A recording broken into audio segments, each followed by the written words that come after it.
మరి రావాల్సి వచ్చింది. కాబట్టి సరే, మనం ఆరాధన చేయకుండా మనం వేరే పనులు చూసుకోవడం ఇష్టం లేదు. కాబట్టి మనకు ఎవరున్నారు, సూర్యాపేట వెళ్దాం డైరెక్ట్ అనుకున్నాను. కానీ ఇక్కడ టైం కరెక్ట్ మ్యాచ్ అవుతుంది. 10 నుంచి 11 వరకు మీ మధ్య ఉండొచ్చు అనే ఆలోచనతో నేను అన్నకు ఫోన్ చేశాను. నన్ను చెప్పారు, చాలా సంతోషం మీ మధ్య ఉండటము.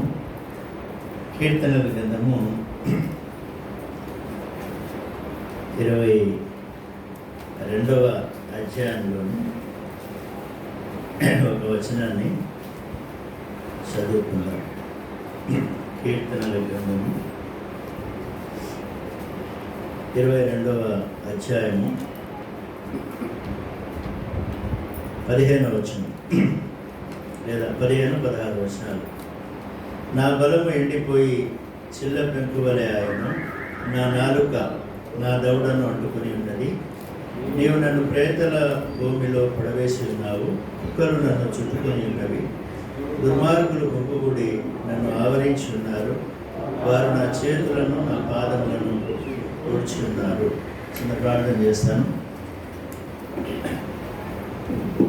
సర్వశక్తి గల మహిమ గల తండ్రి, అత్యున్నత పరిశుద్ధ స్థలంలో ఉన్న ద్వితీయ సత్యదేవ, ఘనత మహిమ స్తుతి స్తోత్ర ప్రభావములు నీ నామమునకు చెంది ఉన్నాయి. నీవు మహాదేవుడవు, మహోన్నతుడవు, పరిశుద్ధుడవు, అద్వితీయుడవు, అద్భుత ఆశ్చర్యకరుడు, బలవంతుడవు, నిత్యుడవు తండ్రివి, సమాధానాధిపతివి, జీవాధిపతివి, కృపానిధివి, కరుణానిధివి, ప్రేమాస్వరూపుడు, ఉన్నవాడవు, దయానిధివి, కృపానిధివి, కరుణానిధివి. ప్రభువా, నీ యొక్క దివ్యమైన పరిశుద్ధమైన ఉన్నతమైన నామమును బట్టి నేను స్తుతిస్తూ ఆరాధిస్తూ కనపరుస్తున్నాము. ఈ యొక్క దినం కొరకై వందనాలు. నగరికల్లో ప్రభువా మిస్బా ప్రార్థనా మందిరంలో ఈ విధంగా ప్రభువా మీ యొక్క సేవకుడు ఇక్కడున్న ప్రభువా మరి బాధ్యులైన ప్రభువా మరి మీ దాసులు ఈ విధంగా సంఘమంతటి కొరకై వందనాలు. మీరు ప్రేమించి ఈ యొక్క స్థలాన్ని ఏర్పరచుకొని తండ్రి మరి ఇక్కడ మరి ప్రార్థించుటకు ఈ మందిరాన్ని నిర్మించుకొని దేవా మరి ఈ యొక్క గ్రామంలో చుట్టుపక్కల పరిసర ప్రాంతాల్లో ఉన్న ప్రజలు మిమ్మల్ని ఆరాధించుటకు మీరు ఈ స్థలాన్ని ఏర్పరచుకున్న విధానం కొరకై వందనాలు. ఈ స్థలాన్ని మీరు దీవిస్తూ ఆశీర్వదిస్తూ ఈ స్థలం ద్వారా అనేకులు నిత్య జీవానికి వారసులవుటకు ప్రభువా నీతి మార్గంలో నడిచేదానికి ఇది ఒక శిక్షణాలయంగా మీరు ఉంచిన విధానం కొరకై వందనాలు తండ్రి. మరి ఈరోజు ఆరాధన కొరకై వచ్చిన మీ బిడ్డలందరినీ జ్ఞాపకం చేసుకుంటే నన్ను కూడా జ్ఞాపకం చేసుకుని మీ యొక్క బిడ్డల మధ్య ఉండే మహాకృపను నాకు ఇస్తున్నందుకు వందనాలు. ఇక్కడ గడిపే సమయాన్ని నాకును మాకును ప్రభువా మరి సమాధానకరమైనదిగా మరి సంతోషకరమైనదిగా జీవకరమైనదిగా చేయమని ప్రార్థన చేస్తూ ఉన్నాను. ఆరాధన కొరకై మేము వచ్చి ఉన్నాం. మమ్మల్ని ఆరాధించుటకు మాకు కొన్ని ఆలోచనలను ప్రభువా మీరు చేసిన మేలులను మేము జ్ఞాపకం చేసుకొని మిమ్మల్ని ఆరాధించలాగున మీరు మమ్మల్ని దీవించి ఆశీర్వదించమని మా సమయాన్ని దేవా మరి ఆత్మ సంబంధమైన ఆశీర్వాదకరమైన సమయముగా అనుగ్రహించమని యేసు ప్రభు వారి పరిశుద్ధమైన నామములో ప్రార్థించి స్తుతించి వినయంతో వేడుకుంటున్నాను తండ్రి, ఆమేన్. పాత నిబంధన గ్రంథంలో మరి దావీదు గారు చాలా ప్రాముఖ్యమైన వ్యక్తి. ఎందుకంటే దావీదు పాత నిబంధన గ్రంథంలో దేవుణ్ణి ఎక్కువగా ఆరాధించినవాడు. దావీదు కొన్నిసార్లు మరి క్రీస్తుకు సారూప్యంగా కనిపిస్తాడు. దావీదు కొన్నిసార్లు ఒక కాపరికి సారూప్యంగా కనిపిస్తాడు. దావీదు కొన్నిసార్లు మరి తండ్రికి సాదృశ్యంగా ఉంటాడు. దావీదు కొన్నిసార్లు మరి ఒక లీడర్గా, నాయకుడుగా ఉంటాడు, ఒక సైనికుడుగా కనిపిస్తాడు, ఒక సేవకుడుగా కనిపిస్తాడు. దావీదు యొక్క జీవితము మనకు చాలా ప్రాముఖ్యమైనది. కాబట్టి దావీదు క్రీస్తుకు పూర్వము 1100 సంవత్సరాల క్రితము యేసుక్రీస్తు మరియు ప్రభువును గురించి అనేక ప్రవచనాలు ప్రవచించినాడు. మరి యొక్క 22వ కీర్తన ఇదేమో మరి సిలువను గురించి దావీదు ముందుగానే తన జీవితంలో ప్రవర్తిస్తూ ఉన్నాడు. ఇక్కడ దావీదు చెప్పిన మాటలు చాలా ఉన్నాయి. చాలా విధాలుగా ఈ కీర్తనని మనం ధ్యానించవచ్చు. అయితే మరి మనం చదువుకున్న మాట 16వ వచనాన్ని చూస్తే, కుక్కలు నన్ను చుట్టుకొని ఉన్నవి. చూడండి, ఎప్పుడు దావీదు గారికి కుక్కలు చుట్టుకున్నాయి? ఎప్పుడు దావీదు గారు మరి కుక్క వలన బాధపడ్డాడు? ఎప్పుడు దావీదుకు కుక్క కరిసింది? ఏమండి, ఇవన్నీ చూస్తే దావీదుకు ఎప్పుడు కూడా మరి ఆయన సింహంతో పోరాడినాడు, ఆయన ఎలుగుబంటితో పోరాడినాడు. అయితే ఆయన కుక్కలకు భయపడతాడా?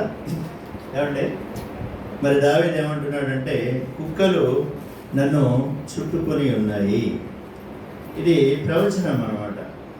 కుక్క గురించి బైబిల్ గ్రంథంలో చాలా విషయాలు మనము చూడవచ్చు. చూడండి, ప్రకటన గ్రంథము 22వ అధ్యాయము 15వ వచనం. ప్రకటన గ్రంథము 22వ అధ్యాయము 15వ వచనం. కుక్కలను, మాంత్రికులను, వ్యభిచారులను, నరహంతకులను జరిగించు ప్రతివాడును వెలుపట ఉంటారు. ఇక్కడ యోహాను ద్వారా దేవుడు భవిష్యత్తులో జరగబోయే విషయాన్ని వ్రాయించి పెట్టాడు. వెలుపట అంటే దేవునికి రాజ్యానికి బయట కదా. ఎవరుంటారట? కుక్కలు ఉంటారట. ఏమంటే కుక్కలు పరలోకం పోతాయా? కుక్కలు నరకానికి పోతాయా? ఏమండి, కుక్క పరలోకానికి పోదు, కుక్క నరకానికి పోదు. మరి దేవుడు దేని గురించి మాటలు చెప్తా ఉన్నాడు అంటే మానవుని గురించి. ఏమండి, దేవుడు దేని గురించి మాటలు చెప్తా ఉన్నాడంటే మానవుని గురించి. ఎందుకంటే మానవుని యొక్క స్వభావము ఎటువంటిదో మరి ఇక్కడ కుక్కను చూపిస్తూ ఉన్నాడు. మనం కుక్కను చూస్తే కుక్కను సహజంగా ఏం చేసేవాళ్ళు? మామూలుగా కుక్కని మనం పెంచుకుంటాం. ఎందుకు పెంచుకుంటాం? కుక్క విశ్వాసం కాదు. ఏమండి, రాత్రి మనమంతా నిద్రపోతాము కానీ అది నిద్రపోదు. అదేం చేస్తుంది? దొంగల నుంచి, చెడు జంతువుల నుంచి మనల్ని కాపాడుతుంది. పూర్వీకులు కొంతమంది గొర్రెల మందలు, మేకల మందలు ఇవి ఉంటే కూడా వాటి కాపలాకి కుక్కల్ని పెట్టుకునేవారు. ఏమండి, కుక్కల్ని పెట్టుకునేవారు. అయితే కుక్కలో మనకు మొట్టమొదట కనబడేది ఏంటంటే విశ్వాసం. కుక్కలో మనకు కనబడేది ఏంటంటే విశ్వాసం. చూడండి, మార్కు సువార్త 7వ అధ్యాయము 28వ వచనం. కుక్కలో మనకు కనబడేది ఏంటంటే అందుకామె నిజమే ప్రభువా, కుక్క పిల్లలు కూడా బల్ల కింద ఉండు, పిల్లలు పడవేయి రొట్టె ముక్కలు తినను కదా. చూడండి, ఇక్కడ యేసుక్రీస్తు ప్రభువారు ఒక సుఖఫెనియా పట్టణస్తురాలు. మరి ఆమెకి ఏమైందంటే బిడ్డకు బాగాలేదు, యేసు ప్రభు దగ్గరికి తీసుకొచ్చింది. అయితే యేసు ప్రభు ఏం చెప్తున్నాడంటే, అమ్మ మరి పిల్లల రొట్టె ముక్క తీసుకొని కుక్క పిల్లలకు వేయుట యుక్తము కాదు అని యేసు ప్రభు అంటాడు. అంటే ఇక్కడ ఏం చెప్తున్నాడు? మరి మనిషి కుక్కన? ఏమండి, మరి పిల్లలు ఎవరు? వాస్తవంగా దేవుడు ఏం చేశాడంటే అబ్రహాముని ఏర్పరచుకున్నాడు కదా. అబ్రహాము ద్వారా దేవుడు యేసుక్రీస్తు ప్రభుగా ఈ లోకానికి వచ్చాడు. మరి అబ్రహామును దర్శించి పిలిచిన దేవుడు ఏమంటే ఇస్సాకుతో మాట్లాడుతూ వచ్చాడు, యాకోబుతో మాట్లాడుతూ వచ్చాడు. దేవుడు యాకోబును ఇశ్రాయేలుగా చేశాడు. తర్వాత అబ్రహాము కుమారుడు దావీదు కుమారుడైన యేసుక్రీస్తుగా ఆయన ఈ లోకానికి వచ్చాడు. అవునా కదా? అయితే మరి ఇక్కడ యేసు ప్రభు వారు ఎందుకు ఆ మాట చెప్తున్నాడు? ఈరోజు చాలామంది ఏం చేస్తారంటే ఆ విషయాన్ని తీసుకొని ఆ లోకంలో ఉన్న ప్రజలందరినీ కూడా దేవుడు వేరేగా చూస్తున్నాడు, అబ్రహాము సంతానాన్ని వేరేగా చూస్తున్నాడు అని ఒక ప్రచారం చేస్తారు. మరి దేవుడు ఏంటంటే కొన్ని సందర్భాల్లో కొన్ని రకాలుగా ప్రజలతో ఆయన మాట్లాడాడు. ఇక్కడ ఒక స్త్రీతో మాట్లాడుతున్నాడు. ఎందుకు యేసుప్రభు ఆ మాట చెప్పాడంటే ఆమెకున్న విశ్వాసము ఎటువంటిది, ఏమండి, ఆమె మనస్సు ఏ విధంగా ఉంది అనేది దేవుడు చూస్తూ ఉన్నాడు. ఆమెమంది యేసుప్రభు ఆ మాట చెప్పగానే, అవును ప్రభువా, కుక్క పిల్లలు కూడా ఏం తింటాయి? యజమానుని బల్ల మీద నుంచి పడే రొట్టె ముక్కలు తింటాయి కదా. అంటే ఆమె ఏం చేసుకుంది అక్కడ? నేను ఏదో ఒక విధంగా తగ్గించుకొని ఆయన యొక్క కృప పొందాలి, ఆయన యొక్క ఆశీర్వాదం పొందాలి. ఈరోజు లోకంలో ఉన్న మనుషులందరూ కూడా దేవుని దగ్గరికి వచ్చినప్పుడు తగ్గించుకోవడం వాళ్ళకి ఇష్టం ఉండదు, హెచ్చించుకుంటారు. దేవుని దగ్గరికి పోయినా హెచ్చింపు కావాలి. ఈరోజు కొంతమంది దేవస్థానాలకు అక్కడికి ఇక్కడికి పోయినప్పుడు ఎట్లా ఉంటారంటే ఒక పట్టు వస్త్రాలు ధరించుకొని ఒక ప్రత్యేకమైన రీతిలో కనపడడానికి ప్రయత్నం చేస్తారు. ఏమండి, వస్త్రాలు మనిషికి రక్షణ ఇస్తాయా? వేషధారణ మనిషికి రక్షణ ఇస్తుందా? అయితే దేవుడు కోరేదేంటి? దేవుడు కోరేది ఏంటంటే విరిగి నలిగిన హృదయం. దేవుడు ఏం కోరుతున్నాడు? విరిగి నలిగిన హృదయం. మానవుడు దేవుడి గురించి తెలుసుకోవాలి. దేవుడు ఎంత గొప్పవాడో మానవుడు ఎరిగి ఏం చేయాలంటే తాను ఎంత బలహీనుడో అది కూడా అర్థం చేసుకొని బలహీనుడైన మనిషి కొరకు బలవంతుడైన దేవుడు చేసిన కార్యాలని చూసి ఏం చేయాలి? మానవుడు తను తాను తగ్గించుకోవాలి. మానవుడు ఏం చేయాలి? దేవుని దగ్గరికి వచ్చినప్పుడు తను తాను తగ్గించుకోవాలి. యేసుప్రభువు వారు అందుకనే చెప్పారు, తను తాను తగ్గించుకున్న వాడు ఏమవుతాడు? హెచ్చింపబడతాడు. ఈరోజు మానవునికి తగ్గింపు అనేది ఇష్టం ఉండదు. మానవుడు ఏదో ఒక విధంగా హెచ్చించుకోవాలని ప్రయత్నం చేస్తాడు. ఆ మానవుల్లో ఏముంటుందంటే స్వయము, గర్వము, అహంకారము ఇవన్నీ కూడా మానవుల్లో ఉంటాయి. అయితే దేవుడు కోరేది ఏంటంటే నిజమైన పశ్చాత్తాపం, నిజమైన తగ్గింపు. ఇక్కడ ఆ స్త్రీలో మరి ప్రభు ఏం చేస్తున్నాడంటే తగ్గింపు చూస్తూ ఉన్నాడు. అయ్యా, నేను కూడా కుక్క లాంటి దాన్నే అనే కదా దాని భావం. ఏమండి, నాకు కూడా మీ అనుగ్రహం కావాలి. ఎవరైతే తగ్గించుకుని యేసు ప్రభు దగ్గరికి వస్తారో వాళ్లకు ప్రభు ఏం చేస్తాడు? నా యొద్దకు వచ్చువాన్ని నేను ఎంత మాత్రము కూడా త్రోసివేయను. ఆయన యొద్దకు వచ్చేవాళ్ళని ఆయన ఎంత మాత్రం త్రోసివేయడు. ఎందుకంటే ఆయన దయగలవాడు, ఆయన కృపగలవాడు, ఆయన కనికరం గలవాడు. లోకంలో ఉన్న ప్రజలందరూ కూడా దేవుని యొక్క కృపను, దయను, కనికరాన్ని పొందవలసిన అవసరం ఉంది. మానవుడు నిజమైన దేవుణ్ణి తెలుసుకోవాలి. నిజమైన దేవుని యొక్క గొప్పతనాన్ని, ఆయన యొక్క ప్రేమను మానవుడు తెలుసుకోవాలి. మానవుడు ఆ విధంగా తెలుసుకోకుంటే వాని జీవితానికి అర్థం లేదు, పరమార్థం లేదు. ఈరోజు మానవ జీవితానికి నిజమైన అర్థం, పరమార్థం ఎవరి ద్వారా దొరుకుతుందంటే యేసు ప్రభుని తెలుసుకోవడం ద్వారా దొరుకుతుంది. యేసు ప్రభు యొక్క మంచితనాన్ని, గొప్పతనాన్ని, ప్రేమను, అధికారాన్ని, ఆధిపత్యాన్ని, కృపను, కనికరాన్ని ఒక వ్యక్తి తెలుసుకోవడం ద్వారా మానవుడు మరి నిజమైన దేవుని గురించిన జ్ఞానము కలిగి ఉంటాడు, తన గురించిన విచక్షణ కలిగి ఉంటాడు, తన భవిష్యత్తు గురించిన ఏంటంటే ఒక గురి కలిగి ఉంటాడు. ఈరోజు చాలామంది మానవులకి ఏంటంటే ఆ విధంగా లేరు. అందుకనే లోకంలో ఉన్న మానవులు ఏ విధంగా ఉన్నారు? వాళ్ళు కళ్ళుండి చూడలేని వారు, చెవులుండి వినలేని వారు, హృదయం ఉండి గ్రహించలేని వారు. అయితే లోకం ఆ విధంగా ఉంది. అయితే దేవుడు కోరేది ఏంటంటే ఆ తగ్గింపును దేవుడు కోరుకుంటా ఉన్నాడు. ఒక మనిషి తగ్గించుకొని తన కుక్కతో సమానంగా భావించుకొనిన ఒక విషయము మనకు బాగా తెలుసు. చూడండి, ఆ విషయం ఎక్కడుంది? 2వ సమూయేలు గ్రంథము 9వ అధ్యాయము 8వ వచనాన్ని చదువుకుందాం. 2వ సమూయేలు గ్రంథము 9వ అధ్యాయము 8వ వచనం. అతడు నమస్కరించి చచ్చిన కుక్క వంటి వాడనైనా నా ఎడల దయ చూపుటకు నీ దాసుడనైనా నేను ఎంతటి వాడను. ఎవరైనా? మెఫీబోషెతు. ఈయన తండ్రి పేరేంటి? యోనాతాన్. ఈయన తాత పేరేంటి? సౌలు. చూడండి, సౌలు స్వభావం వేరు, యోనాతాను స్వభావం వేరు. ఏమండి, ఈ కుంటివాడైన వ్యక్తి ఎక్కడి నుంచి వచ్చాడు? సౌలులో నుంచి వచ్చాడు. సౌలు సంతానం యోనాతాను, యోనాతాను సంతానము ఇతను. అయితే మరి దావీదు విషయంలో చూస్తే ఇతను ఎలా ఉన్నాడు? శత్రువుగా ఉన్నాడు. ఏమంటే దావీదు విషయంలో చూస్తే శత్రువులు. ఆ దినాల్లో శత్రుశేషాన్ని ఎవ్వరు కూడా ఉంచరు, చంపేస్తారు. వాళ్ళు పిల్లలు, పెద్దలు అందరినీ కూడా చంపేస్తారు. అది ఆ రోజు ప్రపంచంలో ఉన్న పద్ధతి. అయితే మరి దావీదు ఏం చేశాడు? తనను పిలిపించాడు. దావీదు పిలిపేగానే బహుశా తాను భయపడిపోయి ఉంటాడు. ఎందుకంటే నా తాత ఆయనకు చాలా కీడు చేశాడు, నా తండ్రి తనకు మేలు చేశాడు, కానీ మరి ఆయనకు నా కీడు చేస్తాడో మేలు చేస్తాడు. ఏమండి, ఆయన కీడు చేసినా నేనేం చేయలేను, మేలు చేస్తే ధన్యుణ్ణి. కానీ దావీదు దగ్గరికి యోనాతాను రాగానే దావీదు ఏమన్నాడు? నీవు భయపడకు, నువ్వేం చేయకు, భయపడకు.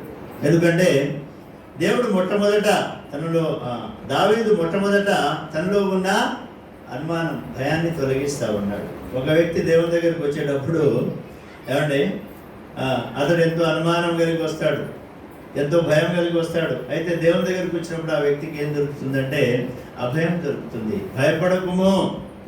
దేవుడు చెప్పే మాట ఏంటంటే తన భక్తులతోనే భయపడొద్దు. ఏమండి మోసేకు భయపడొద్దు అన్నాడు, యెహోషువకు భయపడొద్దు అన్నాడు. ఏమండి దావీదుకు దేవుడు అనేక సార్లు భయపడొద్దు అన్నాడు. తన భక్తులకు ఆయన ఏంటంటే భయపడొద్దు అంటాడు. ఎందుకంటే దేవుని దగ్గరికి మనిషి వస్తే ఏమైపోతుందంటే భయాలన్నీ తొలగిపోతాయి. ఏమండి పాట కూడా ఉంది కదా, భయమును పారద్రోలి అభయముని చేతివి, భయమును పారద్రోలి అభయముని చేతివి, ఎబినేజరు వై ప్రభు నన్ను సంరక్షించుచుంటివి, ఎబినేజరు వై ప్రభు నన్ను సంరక్షించుచుంటివి, ప్రభువా నిన్ను కొనియాడెదను, హల్లెలూయా పాడెదా.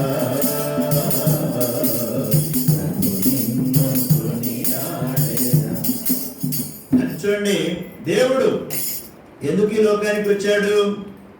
జకరియా ద్వారా ప్రభు పలికిస్తాడు. చూడండి లూకా సువార్త 1వ అధ్యాయము ఏమండి 75వ వచనము 76 పైన 4 వచనాలు 4 లైన్ల నుంచి చదువుతున్నాను.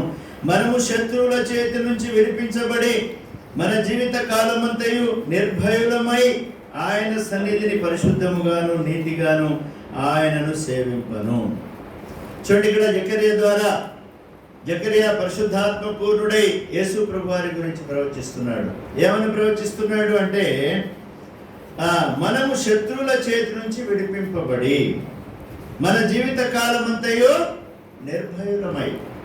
విశ్వాసులకు అవిశ్వాసులకు ఉన్న తేడా ఏంటంటే శత్రువు దావీదు కూడా అదే మాట పలుకుతాడు. దావీదు తనను సౌలు చేతిలో నుండి ఏమంటే శత్రువులందరి చేతిలో నుండి విడిపించిన దినాన దావీదు ఏం చేశాడంటే కీర్తన పాడాడు, దేవుని స్తుతించాడు. ఇక్కడ కూడా మరి భయంతో వచ్చాడు. ఏమండి అయితే దావీదు ఏం చేస్తున్నాడు? అభయం ఇస్తూ ఉన్నాడు.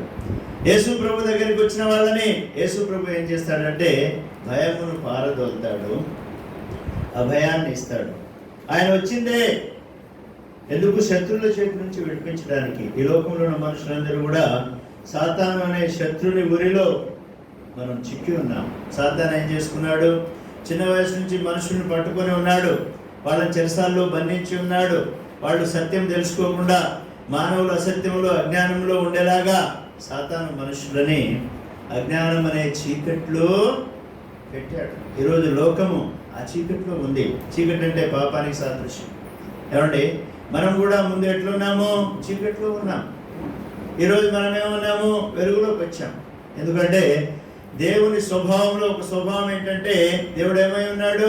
1 యోహాను పత్రికలో యోహాను చెప్తాడు, దేవుడు వెలుగై ఉన్నాడు, ఆయన యందు చీకటి ఎంత మాత్రమునో లేదు.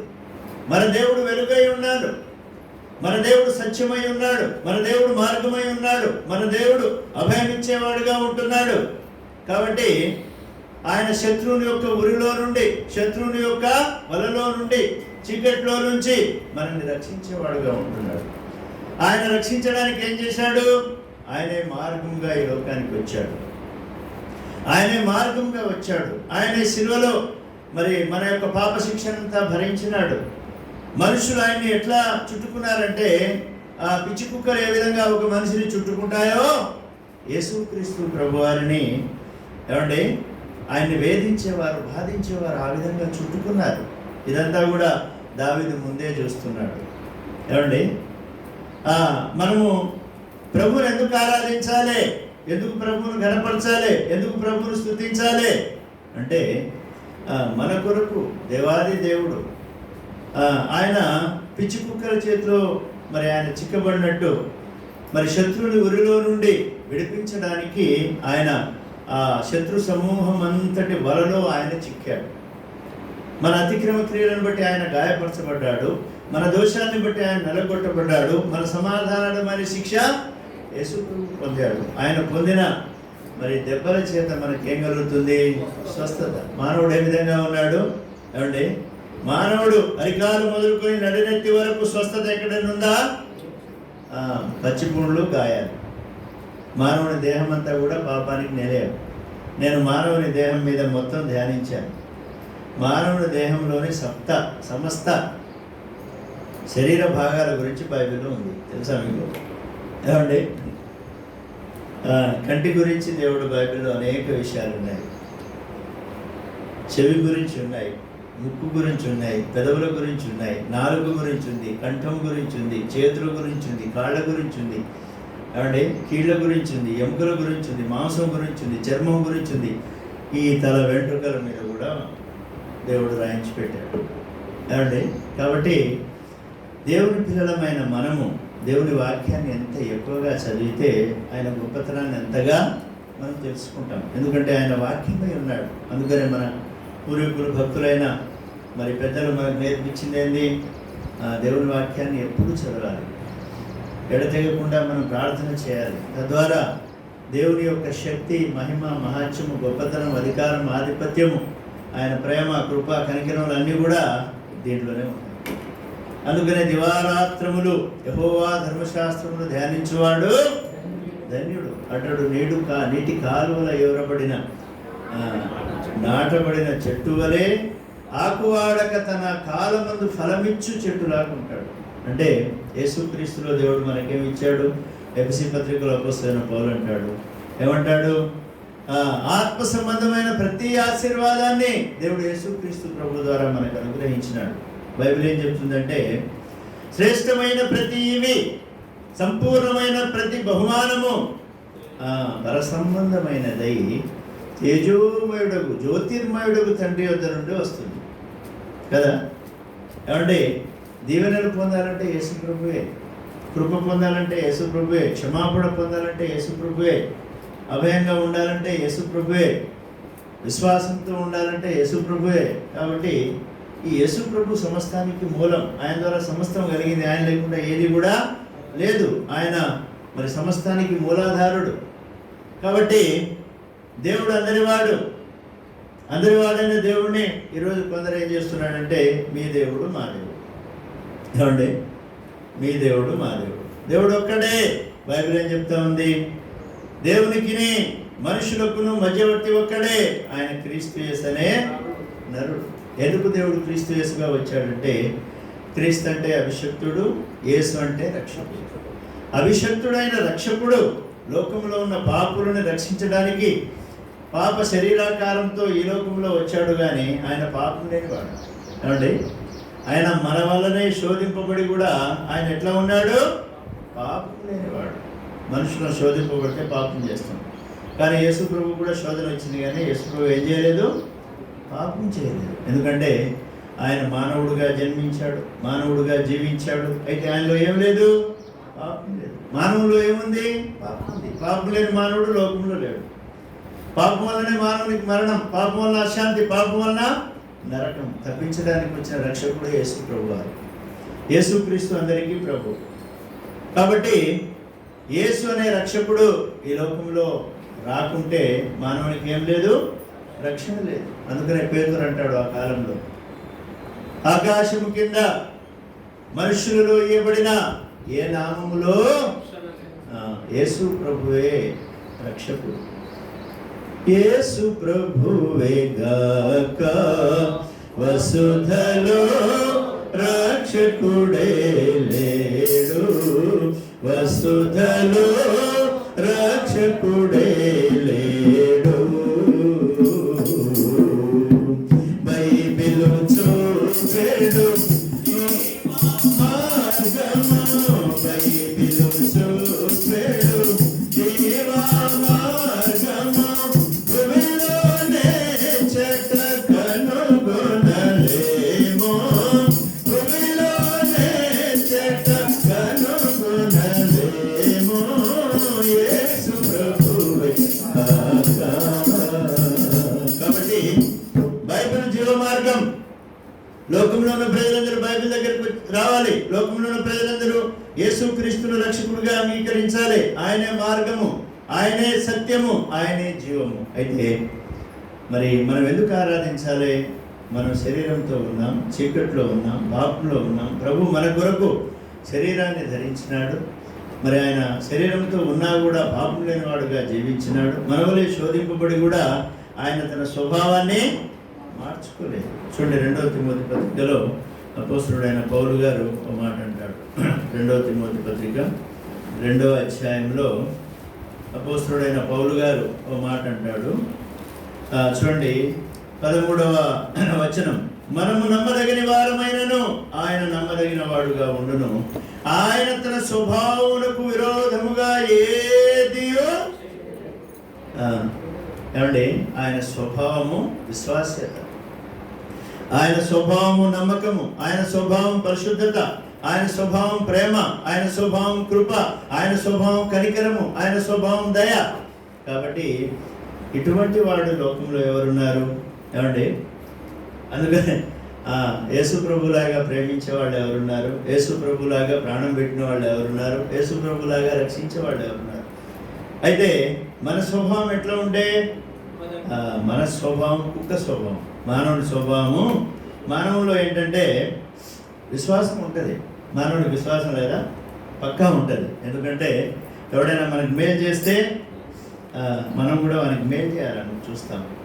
మనకు విశ్వాసం ఉంటుంది. నువ్వు దేవుని నమ్మినా నమ్మకున్నా విశ్వాసం ఉంటుంది. కానీ కొన్ని ఎట్లా ఉంటాయంటే కుక్కకు విశ్వాసం ఉంది, కానీ కొన్ని చోట్ల అదేం చేస్తుందంటే, ఏమండి, అదేం చేస్తుందంటే ఒక మాట చూద్దాం. చూడండి, మత్తయి సువార్తలో లేదా లాజరు కుక్క 16, లూకాసు వార్త 16:21. లూకాసు వార్త 16:21 చదవండి. లూకా 16:21. అతని బల్ల మీద నుండి ఇప్పుడు రొట్టె ముక్కలతో ఆకలి తీర్చుకున్న గోరెను. అంతేకాక కుక్కలు వచ్చి వాని కురుపులు నాకెను. చూడండి, కురుపు అంటే ఏమొస్తుంది? గాయం. గాయం నుంచి ఏమొస్తుంది? చీము వస్తుంది, నెత్తురు వస్తుంది కదా. అయితే కుక్కకి ఏంటంటే అది టేస్ట్గా ఉన్నట్టుంది. ఏమండి, కుక్కకి ఏంటి? అది ఎంతో టేస్ట్గా ఉన్నట్టుంది. వీనికేమో గాయాలై పుండ్లై వీడేడుస్తూ ఉంటే అది వచ్చి ఏం చేస్తుంది? ఎంజాయ్ చేసుకుంటా ఉంది. అంటే ఇది దేనికి సాదృశ్యంగా ఉందంటే మానవ స్వభావం. మానవుడు ఏంటంటే చెడ్డదైన దానిలో సంతోషపడే స్వభావం, ఎంజాయ్ చేసే స్వభావం కదా. మానవ స్వభావం అంతేనా కాదు? ఏమంటే తాగొద్దు అనుకుంటాడు, కానీ తాగుతూనే ఉంటాడు. చెడు చేయొద్దు అనుకుంటాడు, చేస్తూనే ఉంటాడు. స్వభావం అది. కుక్కలు వచ్చి కురుపులు లాగుతున్నాయట. కురుపు దానికి ఎంజాయ్మెంట్గా ఉంది. మానవుని కూడా ఏముంటుందంటే పాపం అనేది ఎంజాయ్మెంట్. అది మానవ స్వభావం. ఇంకో దగ్గర 2వ పేతురు పత్రికలో పేతురు గారు అంటారు. చూడండి, 2వ పేతురు 2:22. కుక్క ఏం చేస్తుందంటే తన వాంతికి తిరుగుతుంది. ఏమండి, మనం ఎవడైనా పక్కన వాంతి చూసుకుంటే చేస్తేనే తట్టుకోలేదు, కానీ కుక్క ఏం చేస్తుంది? అదే కక్కుద్ది, అదే తింటుంది. చూడండి, కుక్కలో కొన్ని విశ్వాసం ఉన్నప్పటికీ ఏమండి దానిలో దుర్గుణాలు కూడా ఎక్కువ ఉన్నాయి. అది మరి చెడును అది నాకేదిగా ఉంటుంది. అంతేకాకుండా అది వాంతికి తిరిగేదిగా ఉంటుంది. అందుకనే బైబిల్లో ఏముందంటే కుక్క విలువను, కడుపు సొమ్మును, కుక్క విలువను దేవుని యొక్క మందిరానికి తీసుకొని రావద్దు. అంటే కడుపు సొమ్మును, కుక్క విలువ. ఈరోజు కుక్కల బిజినెస్ బాగోకపోయి తెలుసా? దేవుడు అప్పుడు కుక్కల వ్యాపారం ఎవడు చేశాడని దేవుడు రాయించి పెట్టాడు. ఏమండి, దేవుడు మోసే ద్వారా కడుపు సొమ్ము, కుక్క విలువ యాడికి తీసుకురావద్దు? దేవుని ఇంటికి తీసుకొచ్చి కానుకగా సమర్పించవద్దు. దేవునికి అది ఇష్టం లేదు. దేవునికి హేయమైనవి కొన్ని ఉన్నాయి. హేయమైనవి దేవుని దగ్గరికి తీసుకొచ్చి సమర్పించవద్దు. ఏమండి, ఒకడు తన గొర్రెలో మంచిది ఉండగా ఒక కుంటిదాన్నో గుడ్డిదాన్నో తీసుకొచ్చి దేవునికి సమర్పించు. దేవుడు అటువంటి మెచ్చడు. ఎందుకంటే మన యొక్క స్వభావం ఎట్లా ఉంటాయంటే, ఏమండి, వాంతికి తిరిగే స్వభావం, చెడును స్వీకరించే స్వభావం, ఏమండి, చెడునందు ఆనందించే స్వభావం. అయితే యేసు ప్రభువు ఏం చేశాడు? మన స్వభావాన్ని మార్చడానికి ఆయన ఏం చేశాడు? ఆయన మానవ స్వభావాన్ని ధరించి శరీర రీత్యా ఈ లోకానికి వచ్చాడు. మన పాపాధారాన్ని శిలువలో మోసాడు. తద్వారా ఏం చేశాడు? మన స్వభావాన్ని మార్చాడా లేదా? ఏమండి, పాతవి గతించను సమస్తమును ఆయనయా లేదా? ఏమండి, సరే ఇంకా కొన్ని ఉంటాయి మనలో, ప్రతి మనిషిలో కూడా కొన్ని ఉంటాయి. అందుకని ప్రభు ఏం చెప్పాడంటే, నీకు ఒక్కడి కొదువుగా ఉందన్నాడు. చాలామందిలో మట్టికి పోయేదాకా ఒక్కటి పోదు, అది కూడా పోతే మనం పరిపూర్ణులమే. ఏమండి, ఆ ఒక్కటి పోతే మనము పరిపూర్ణులు. కానీ మానవ స్వభావం ఏంటంటే ఏదో ఒకటి ఉంటుంది. కొంతమంది, చాలామందిని ఎంతో అనుభవం ఉన్నా కూడా అన్నిట్లో అందరూ సచ్చీలుగా పరిశుద్ధులుగా ఉండలేదు. అయితే స్వభావం, అయితే యేసు వారు ఏం చేశారు? ఆయన తన స్వభావాన్ని మార్చుకోలేదు. మనము నమ్మదగిన వారమైన ఆయన నమ్మదగిన వాడుగా ఉండును. ఆయన తన స్వభావములకు విరోధంగా ఏదియో చేయలేదు. మనము పూర్వ భక్తుల యొక్క కథలు మనము చూస్తే, పిలిచిన దేవుడు వాళ్ళ విషయంలో ఆయన స్వభావాన్ని ఎప్పుడు మార్చుకోలేదు. ఏమండి, యాకోబు విషయంలో దేవుడు తన స్వభావాన్ని మార్చుకోలేదు.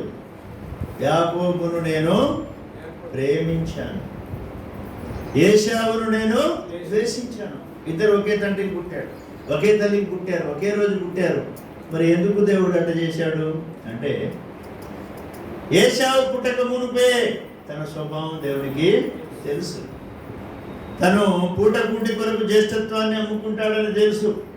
ఏమండి, తన యొక్క జీవితం ద్వారా తల్లిదండ్రులకు సంతోషం లేదని తెలుసు. తాను శాపగ్రస్తుడని తెలుసు. అందుకనే తాను ఆశీర్వాదం పొందాలని అనుకున్నాడు, కానీ పొందలేదు.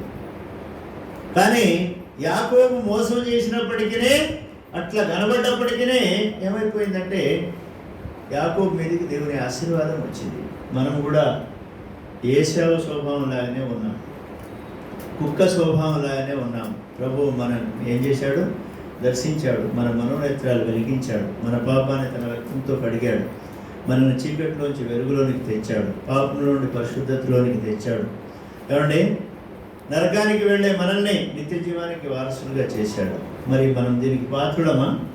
ఏమండి, దీనికి పాత్రులం కాదు. మరి మెఫీబోషెత్ ఏమంటున్నాడు? నేను ఎంతటి వాడను. దావీదు కూడా ఏమంటాడు? ప్రభువా, ఇంత గొప్ప కృపను పొందుటకు నేను ఏ పాటి వాడను, నా కుటుంబము ఏ పాటిది. ఏమండి, ఇదే మొదటి సమయం 2వ సమయంలో 7వ అధ్యాయంలో దేవుడు దావీదుతో మాట్లాడతాడు. నేను నీకు ముందుగా ఉండిన వానికి నా కృపను దూరం చేసినట్టు, నీకు కానీ నీ తర్వాత రాబోయే నీ సంతానానికి కానీ నా యొక్క కృపను నేను దూరం చేయను అని అన్నాడు. అయితే దావీదు ఏం చేస్తాడు?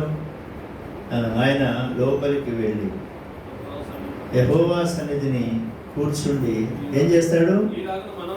ఈలాగున మనవి చేశాను, నా ప్రభువా యెహోవా, ఇంతగా నీవు నన్ను హెచ్చించుటకు నేను ఏ పాటి వాడను, నా కుటుంబం ఏ పాటి. మనం ఏ పాటి వారం అండి? మనం నిన్నటి వారం, దుమ్ము ధూళి చెత్త వంటి వారం. నరుని ఆయువు గడ్డిని పోలింది. మనది యాత్రా జీవితం, ఏ గ్యారంటీ లేదు. అయితే మనకు ఒక ధైర్యం ఉంది. ఏంటి? మనం ఈ లోకం విడిచిపెట్టినా కూడా గ్యారంటీ గల దేశంలో మనం ఉంటాము. మన ప్రభు మన భయాలన్నీ తొలగిస్తూ ఉన్నాడు. మొట్టమొదట ఆయన మన పాపాల కొరకు తన రక్తాన్ని కార్చాడు. ఆయన మనకు అభయం ఇచ్చాడు, మనల్ని దర్శించినాడు, వెలిగించినాడు, వెలుగులోకి తెచ్చాడు, పాపక్షమాపణ ఆత్మరక్షణ ఇచ్చాడు, పాపంలోని పరిశుద్ధతలోనికి తెచ్చాడు, నరకంలోని పరలోకానికి చేర్చాడు. ఏమండి, ఈ లోక సంబంధమైన దురాత్మ సంబంధమైన శక్తుల యొక్క ప్రభావం నుండి ప్రభు మనల్ని ఏం చేసినాడు? విడిపించినాడు. అందుకనే కొలసి పత్రికలో అపోస్తలుడైన పౌలు ఏమంటాడంటే, ఆయన మనలను అంధకార సంబంధమైన అధికారముల నుండి విడుదల చేసి తాను ప్రేమించిన తన కుమారుని యొక్క రాజ్య నివాసులనుగా చేశాడు. మొదటి కొరింథీ పత్రిక ఏమండి? మొదటి కొరింథీ పత్రిక క్షమించండి, కొలసీ పత్రిక మొదటి అధ్యాయము, కొలసీ పత్రిక మొదటి అధ్యాయం 13వ వచనం. ఆయన మనలను అంధకార సంబంధమైన అధికారముల నుండి విడుదల చేసి తాను ప్రేమించిన తన కుమారుని యొక్క రాజ్యానికి మనల్ని వారసులుగా చేశాడా లేదా? ఆయన లేదా? ఏమండి? ఆయన. ఎందుకంటే యేసు ప్రభు దగ్గరకు వచ్చేవాళ్ళు పాప క్షమాపణ పొందినవాడు, నిజమైన సంతోషం పొందినవాడు, వెలుగులోనికి వచ్చినవాడు, పరిశుద్ధతలోనికి వచ్చినవాడు, దేవుని రాజ్యానికి వాడు హక్కుదారు. ఈ హక్కంతా కూడా మనకి ఎవరి ద్వారా వచ్చింది? యేసు ప్రభు ద్వారా వచ్చింది. మరి యేసు ప్రభు మన ఎడల చూపిన ప్రేమ లోకంలో ఎవరు చూపించలేదు. అందుకనే రోమపత్రికలో అపోస్తలుడైన పౌలు ఏమంటాడంటే మన ఎడల దేవునికి ఉన్న ప్రేమ ఏమండి ఎటువంటిదో ఆయన చెప్తాడు. యోహాను కూడా ఏమంటాడు? మనం ఆయన్ని ప్రేమించడమని కాదు, కానీ ఆయనే మనలను ప్రేమించి మన పాపులకు ప్రాయశ్చిత్తమై ఉండుటకు తన కుమారుని పంపిన. అందులో ఏముంది? ప్రేమ ఉంది. కాబట్టి మన దేవుడు ప్రేమామయుడు, మన దేవుడు కృపామయుడు, కరుణామయుడు, సజీవుడు, సత్యవంతుడు, న్యాయవంతుడు, బలవంతుడు, ఏమండి వెలుగై ఉన్నవాడు, ఏమండి ఆయన మార్గమై ఉన్నాడు, సత్యమై ఉన్నాడు. ఆయన కృపా కనికరములు మన ఎడల విస్తరింపజేస్తున్నాడు. మన స్వభావం చెడ్డది, మనం కుక్క వంటి స్వభావం కలిగిన వారం, పంది వంటి స్వభావం కలిగిన వారం, ఏశావు స్వభావం కలిగిన వారం. అయితే ప్రభు తన ఏర్పాటును బట్టి మనల్ని దర్శించి వెలిగించి అనేకసార్లు మనల్ని కాపాడుతూ కొనుక్కక మన ఎడల మహాకృపను విస్తరింపజేస్తున్నాడు. కాబట్టి మన ప్రభు ఎంత గొప్పవాడు, ఆయన మార్గములు ఎంత గొప్పవి, ఆయన కృపాదయ కనికరములు ఒక మనిషి పొందుట ఎంత ధన్యకరమైన విషయం. మెఫీబోషెతు రాజయ్యున్న దావీదు దగ్గరికి వచ్చినప్పుడే నేను ఎంతటి వాడను అన్నాడు. కానీ దావీదు ఏం చేశాడు? అభయం ఇచ్చాడు, తన బల యొద్ద స్థానం ఇచ్చాడు, ఏమండి తనకు భవిష్యత్తు ఇచ్చాడు. మన దేవుడు కూడా మనకు అభయం ఇచ్చాడు, పాపం నుండి విడిపించాడు, దురాత్మ సంబంధమైన శక్తుల చేతుల నుంచి విడిపించాడు, రక్షించాడు, కాపాడుతూ ఉన్నాడు. ఏమంటే ధైర్యంగా మనము ఈ మార్గంలో నడవడానికి మనకు సహాయం దయచేస్తూ ఉన్నాడు. కాబట్టి ఆయన చూపిన ప్రేమను బట్టి, కృపను బట్టి, కనికరమును బట్టి, దయావాత్సల్యతను బట్టి మనం ఎల్లప్పుడూ కూడా ఆయనను ఆరాధింపబద్దులం, ఆయనను స్తుతింపబద్దులం, ఆయనను కొనియాడబద్దులం. మనం ఎంత స్తుతించినా కూడా తక్కువే. ఏమి తీసుకుని వచ్చి నేను వేలాది నదులంత విస్తారమైన తైలం ఆయనకు సంతోషం కలిగజేస్తుందా? నా యొక్క దోషముల కొరకు నా జ్యేష్ఠ కుమారుని ఇస్తే మాత్రం నా పాపం పోతుందా? అయితే మనము మన పాపాల కొరకు మన పిల్లల్ని బలిగా అర్పించలేదు, కానీ యేసు ప్రభు తన ఏకైక కుమారుణ్ణి సిలువలో బలిగా అర్పించినాడు. రోమపత్రికలో అపోస్తలుడైన పౌలు ఏమంటాడంటే, మన కొరకు తన కుమారుణ్ణే బలిగా ఇయ్యటానికి వెనుదీయని దేవుడు మనకన్నీ కూడా ఇస్తున్నాడు. కాబట్టి ఆ ప్రేమ గొప్పది, కృప గొప్పది. అది పొందిన మనము ధన్యులం. యెహోవా దేవుడు కాగల ప్రజలు ధన్యులు. కాబట్టి ఈ ధన్యతను బట్టి మరి కొంత సమయము మనం ప్రభువును ఆరాధిద్దాం. ప్రభు మనకు సహాయము దయచేయను గాక. వచ్చిన పాట పాడి